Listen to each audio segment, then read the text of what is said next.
Dios te bendiga, mi querido amigo y amiga. Te extiendo la más cordial bienvenida una vez más a nuestro programa Una Luz Menor. Ya tú sabes que en el Centro de Investigación White de la Universidad Adventista de Centroamérica estamos allí para atender todo lo referente a los escritos de la famosísima autora Elena G. de White. Ahí estamos para atender con temas de los pioneros de la iglesia adventista, la historia de esta iglesia, en fin, dudas sobre citas de ella. En fin, hay tantas cosas que se pueden analizar porque fue una autora muy prolífica. 100,000 páginas escribió esta autora, ¿te imaginas? 100,000 páginas. Y es una gran cantidad de información valiosa. Ahí no hay relleno, no hay algo que se pierda, no. Ahí cada línea, todo es algo para la vida, para la sabiduría de la vida cristiana, para interpretar mejor la Biblia. En fin, tantos temas de los que ella aborda. Te cuento que hoy te tengo un tema, pero realmente que, no hemos tocado para nada en estos años que llevamos del programa. En cierta ocasión, un cierto joven me preguntó acerca de Elena White y los afroamericanos. ¿Qué es lo que ella pensaba acerca de ellos? La proyección que había que tener hacia esta comunidad en una época cuando tú sabes la esclavitud, la guerra civil, una época convulsa en los Estados Unidos. Pues de eso vamos a platicar en esta hora, así que ponte cómodo o cómoda porque vamos a hablar acerca de Elena White, el adventismo y los afroamericanos.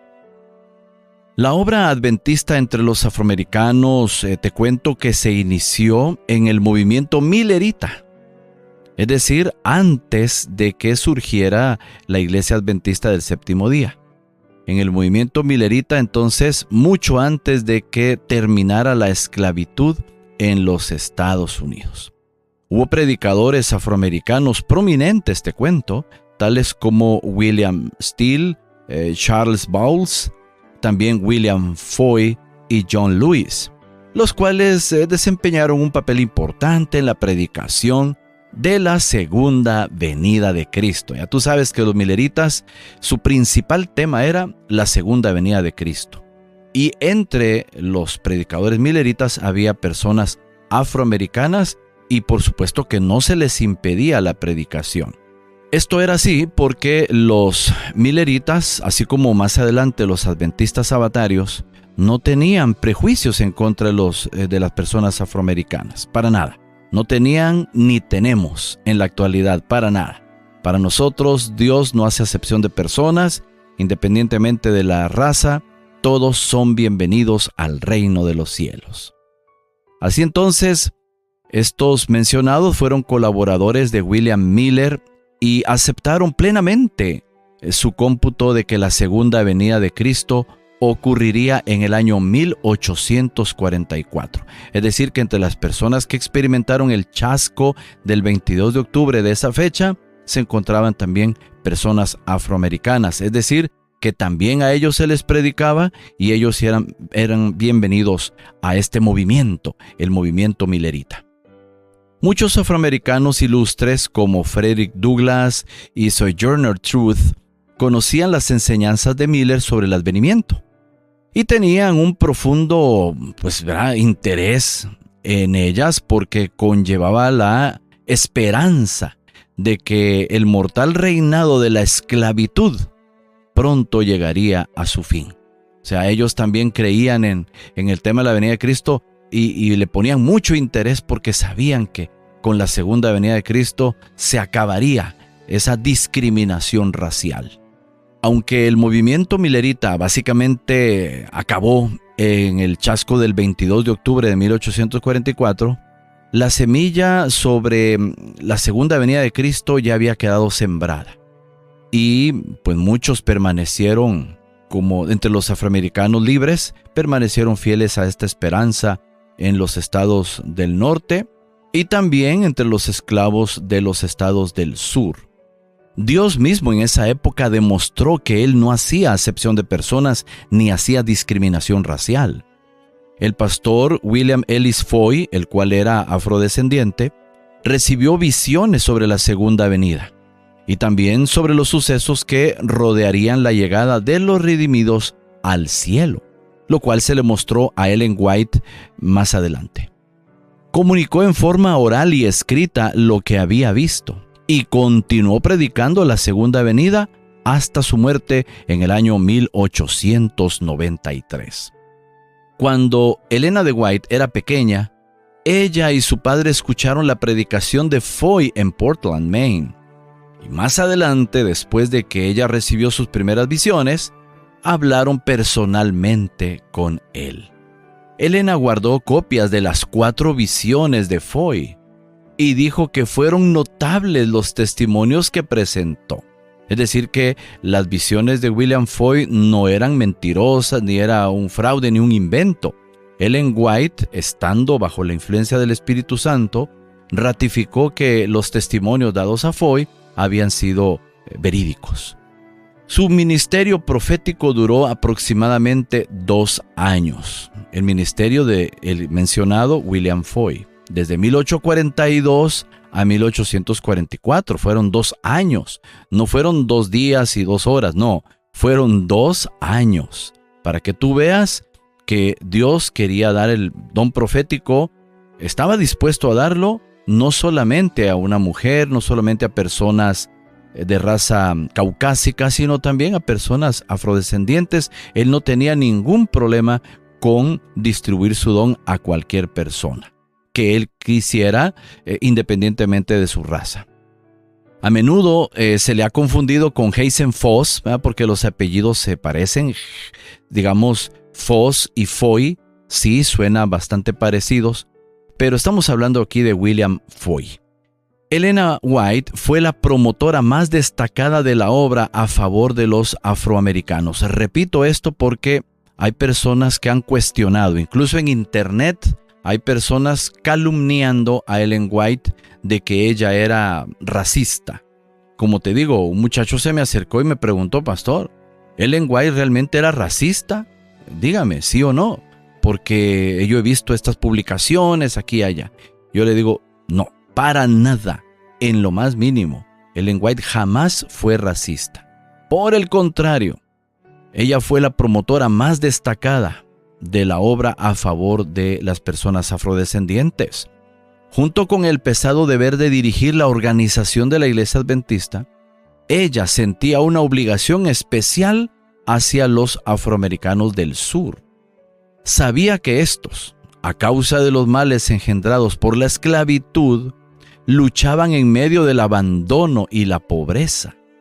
Sí, ella estaba totalmente dolida por esa marginación, por esa discriminación. No se les educaba, no se les evangelizaba. Había un abandono hacia ellos. Tras años de apremiar a la Iglesia Adventista, Helena White expuso en 1891 una disertación titulada Nuestro deber hacia la gente de color. Fíjate, ella lo publicó. Esto no es un invento, no es algo para tratar de defenderla, no. Tenemos evidencias de lo que ella publicó en el año 1891, donde ella claramente mencionaba que era un deber atender a las personas afroamericanas. Este mensaje, que marcó una nueva era en la iglesia, fue presentado en el Congreso de la Asociación General en Battle Creek, Michigan, y fue una exhortación enfática a que se desarrollara en forma sistemática. O sea, no de manera así, hay de vez en cuando nos acordemos, no.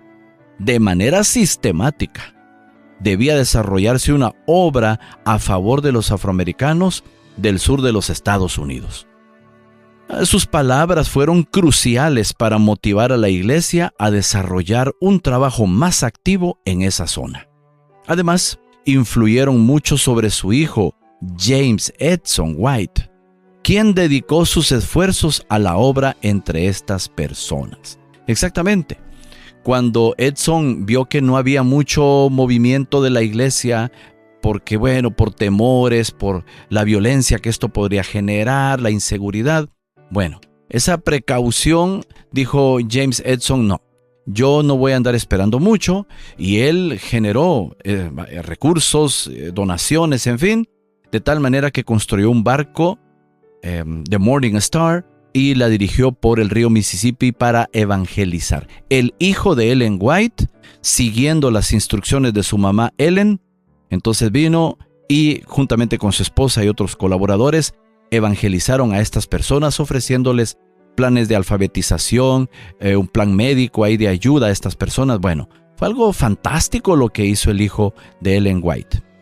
En 1893, él y W. Palmer asistieron a reuniones en Battle Creek, donde se dio lectura a las exhortaciones de 1891, en la que Ellen pedía que los obreros se consagraran a la educación de la gente de color en el sur.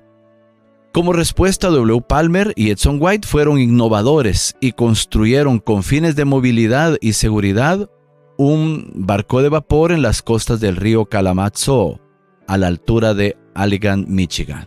Así como dijimos, pusieron el nombre, el Morning Star. Y fíjate que este barquito zarpó por primera vez en el año 1894. O sea, ya casi terminando el siglo XIX. ¿Te imaginas? Todo ese tiempo la iglesia se había demorado en evangelizar a estas personas, como repito, más que todo por razones de seguridad. Pero es que había que hacer algo ya. Y ellos tuvieron una idea muy ingeniosa y muy efectiva. Durante casi una década navegó este caballero Edson río arriba y abajo por las hidrovías de la cuenca del Mississippi, como fue mencionado. Inicialmente el Morning Star sirvió como una sede de la Sociedad Misionera del Sur, organizada alrededor de 1895 por Edson, para el desarrollo de la obra de la iglesia entre la gente de color. Aplaudimos este esfuerzo de manera copiosa, porque es de admirar a estas personas que hicieron un gran trabajo. Y ese trabajo, mis hermanos y hermanas, debe continuar. Nosotros debemos seguir el legado de nuestros pioneros. Ellen White habló acerca del deber de evangelizar a estas personas. Y hoy podríamos extender ese principio de que nosotros debemos evangelizar a aquellas personas que han sido discriminadas, aquellas personas que han sido hechas a un lado, aquellas personas menos favorecidas, en pobreza, en lugares habitacionales paupérrimos. Allí debemos hacernos presentes. Es cierto que a veces uno teme por su seguridad, pero siempre hay maneras. Siempre hay maneras prudentes de llegar a esos lugares y evangelizar. No podemos quedarnos de brazos cruzados. Esta es una invitación, mi querido amigo y amiga, a que nunca pase por nuestra mente el racismo. Nunca pase por nuestra mente la xenofobia. Nunca pase por nuestra mente discriminar a alguien que porque tiene menos dinero, menos educación, en fin, o porque su físico no nos gusta, en fin, no hay que discriminar a nadie o a personas con capacidades diferentes. No. A estas personas vamos a atenderles como a cualquier persona que merece respeto, educación y dignidad. Así que mi hermano, hermana, así es como pensamos en la Iglesia Adventista. Ese es el legado de nuestros pioneros y también como Ellen White escribió, vamos a evangelizar a cualquier persona, cueste lo que cueste. En el próximo programa, Dios mediante, vamos a llevar a cabo la segunda parte y final de esta temática. Gracias por tu atención. Que el Señor te bendiga.